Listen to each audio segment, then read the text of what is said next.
Para apoyar el curso de Histología Neurocardiorrespiratorio, la Unidad Académica de Histología y Embriología va a presentar una serie de videos con información sobre patologías que afectan el sistema nervioso, cardiovascular y respiratorio.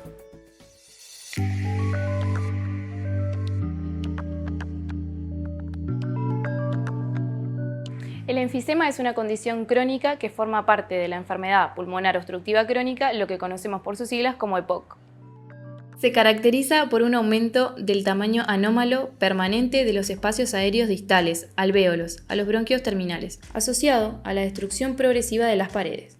Esto sucede en los sectores donde ocurre el intercambio de oxígeno y dióxido de carbono, dado por pérdida y rotura de sus fibras elásticas. Dentro de la enfermedad pulmonar obstructiva crónica se pueden encontrar dos entidades, el enfisema y la bronquitis crónica. La definición de enfisema es histológica, mientras que la de bronquitis crónica se define por los datos clínicos.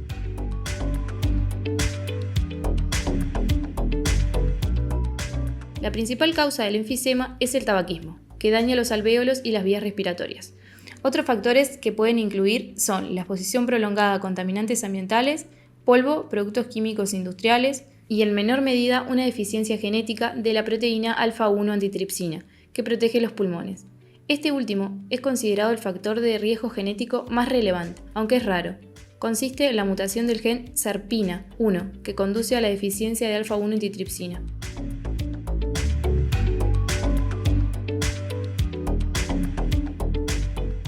Los síntomas más comunes de EPOC son dificultad para respirar, lo que conocemos como disnea, inicialmente durante el ejercicio, pero eventualmente puede ocurrir en reposo, tos crónica, generalmente con producción de esputo, sibilancias, pérdida de peso, a menudo debido al esfuerzo para respirar, fatiga causada por la falta de oxígeno.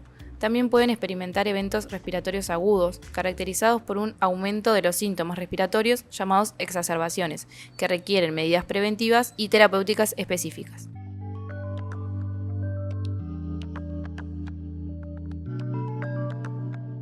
En el contexto clínico apropiado, un paciente con disnea, tos crónica o producción de esputo, antecedentes de infecciones recurrentes del tracto respiratorio inferior y o antecedentes de exposición a factores de riesgo de la enfermedad, la presencia de una limitación del flujo aéreo, no completamente reversible, posterior al tratamiento con broncodilatadores, medida por espirometría, confirma el diagnóstico de EPOC. El pulmón se compone de una porción conductora que se encarga del transporte del aire y una porción respiratoria que se encarga del intercambio gaseoso.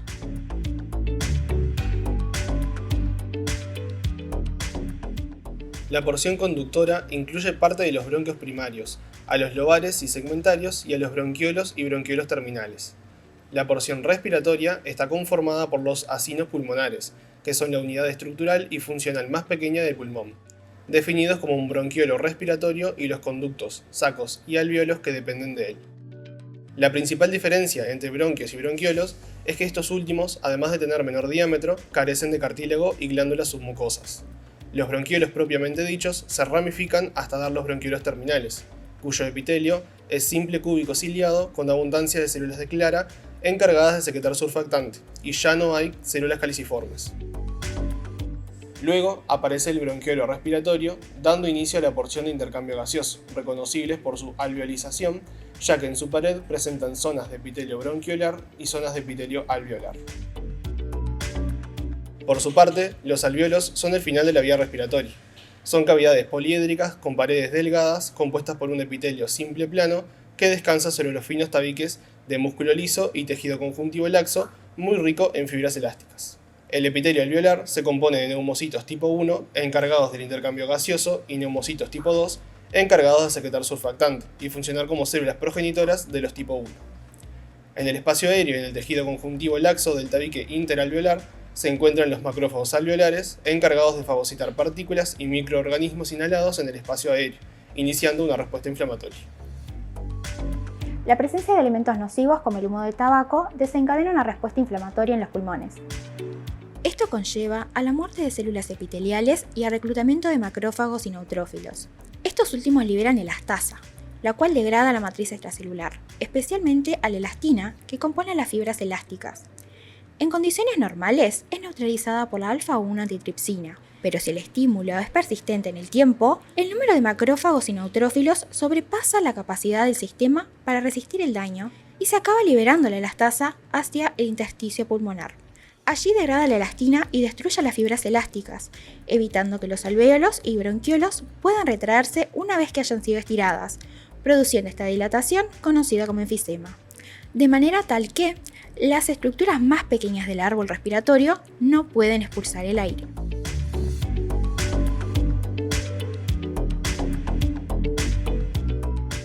El enfisema puede clasificarse en varios tipos histológicos según la distribución del daño dentro del acino pulmonar.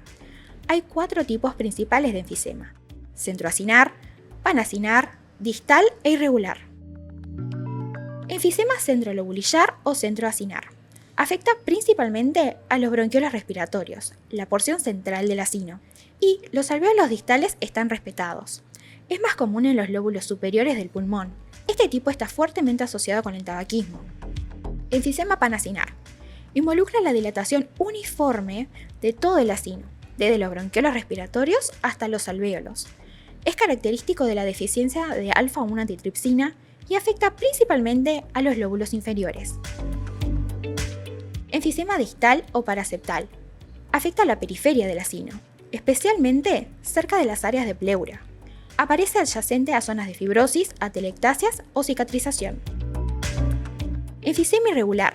Se caracteriza por áreas irregulares de destrucción alveolar, generalmente como consecuencia de cicatrización de tejido pulmonar debido a infecciones, enfermedades inflamatorias u otras lesiones.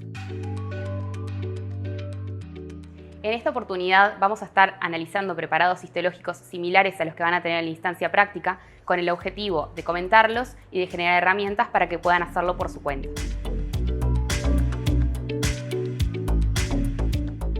El siguiente preparado corresponde a una muestra de pulmón humano tenido con hematoxilina y eosina. En lo que corresponde a la estructura de pulmón normal, podemos observar que se trata de un órgano parenquimatoso, formado por estructuras alveolares de paredes delgadas. En su seno se observan cortes transversales y oblicuos de estructuras canaliculares de la porción de conducción de la vía aérea, como son los bronquios y bronquiolos, arterias y venas. Rodeando al órgano podemos evidenciar un tejido epitelial simple plano, que corresponde al mesotelio, que forma parte de la pleura visceral, y por debajo del mismo un tejido conectivo denso, con abundantes fibras de colágeno y elásticas. A mayor aumento, podemos evidenciar los tejidos que conforman los distintos sectores de la vía aérea, en la porción conductora y respiratoria. Centrándonos específicamente en la porción respiratoria, podemos encontrar los bronquiolos respiratorios, compuestos por un epitelio cúbico, bajo, sin células ciliadas, que corresponden a las células bronquiolares o células de Clara, con sus paredes interrumpidas por alvéolos. En lo que respecta a los conductos alveolares, los mismos tienen una pared discontinua formada por una gran cantidad de alvéolos. Los sacos alveolares corresponden a espacios formados por cúmulos de alvéolos que se abren a un espacio central. Finalmente, los alvéolos, estructuras dilatadas de pared delgada, cuyo epitelio se compone de 2 grupos celulares, células aplanadas que recubren la mayor parte de la superficie alveolar, los neumocitos tipo 1, y células cúbicas o poliédricas ubicadas principalmente en las uniones septales que corresponden a los neumocitos tipo 2, separados entre sí por tabiques de tejido conjuntivo con capilares. También es posible encontrar macrófagos alveolares y ocasionalmente linfocitos, plasmocitos o mastocitos. El siguiente preparado corresponde a un preparado de pulmón patológico humano tenido con hematoxilina y eosina correspondiente a la enfermedad de enfisema. En el mismo podemos observar cómo en su parénquima se presentan espacios aéreos anormalmente grandes que fisiológicamente corresponden a burbujas de aire no funcionales que en un grado máximo conforman lo que se conoce como bullas enfisematosas. A mayor aumento podemos reconocer la destrucción de las paredes alveolares sin fibrosis, lo cual es irreversible, además de espacios aéreos distales fusionados entre sí, generando áreas más grandes, cambio especialmente evidente en el enfisema panacinar, donde todos los acinos están afectados de manera uniforme. Además de la pérdida de los alvéolos, podemos evidenciar una reducción en el número de capilares alveolares. Los bronquiolos respiratorios y terminales también pueden estar deformados por la pérdida de tabiques que contribuyen a anclar estas estructuras al parénquima. Con la destrucción de los alvéolos, la superficie total disponible para el intercambio gaseoso disminuye de forma significativa. También podemos observar un engrosamiento de las arterias pulmonares con hipertrofia a partir de sus capas íntima y media. Otra alteración evidenciable corresponde a la de los macrófagos alveolares, los cuales pueden volverse disfuncionales, comprometiendo la defensa inmunitaria del pulmón y contribuyendo a una mayor susceptibilidad a infecciones respiratorias. Se pueden observar en algunos casos macrófagos alveolares con gran abundancia de pigmento antracótico en su interior y también disperso en el resto del parénquima.